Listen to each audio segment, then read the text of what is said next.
All right, we're back with Jeff King here at the checkpoints where we left off from the last feed. He's just getting ready to leave Trapper Creek as the first team.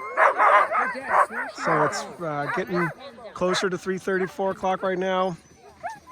I haven't been able to check my watch here in a minute. But he is pulling the hook, I believe, right now. And here you go. Jeff King leaving Trapper Creek checkpoint, 4-time Iditarod champion. Heading out in the woods. There he goes. That's what it looks like to have a change up in things. And he's talking to his dog right now. I can hear him. All right, folks. So there goes. Your tracker is in a different order now. Now remember, no need to get too excited.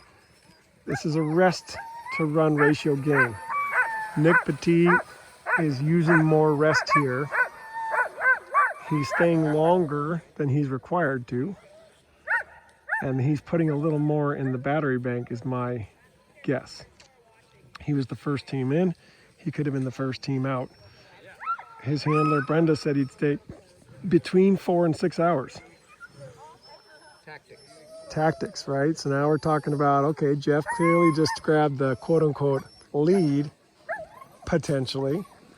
On the trail. Tactically, okay, let's get, okay. So again, here we got Andy. Andy's a veteran Iditarod musher, and he's going to help us understand how this all works. All right, so King, the 4-time champion, like 7 or 8-time Cusco champion, he left before Petit. He's now the leader on the trail, but there is a certain amount of hours that people have accumulated in rest. You're required 18 hours in this race. I do not know how many hours King used up earlier in the race. Maybe he stayed at the last checkpoint 5 hours and Nic stayed 4. Nic's got an extra hour of rest at this checkpoint, so we shall see. Or King may be doing strategy tactics and he wants to mix something up. He's going to go out ahead and maybe make Nic make a move that was unplanned and make Nic second guess his game.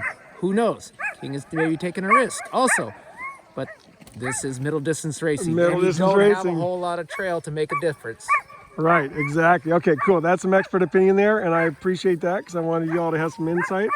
I'm going to give you a last look here of Nic Petit is walking around right there in his gray and black bib. Will Rhodes will be walking around somewhere here with his wife, Brenda. There's Brenda Mackey in a light blue hat. And then you have Rilye Dyche, who's right there in all light blue with the hoodie. Those are your next 3 teams that'll be pulling out of here.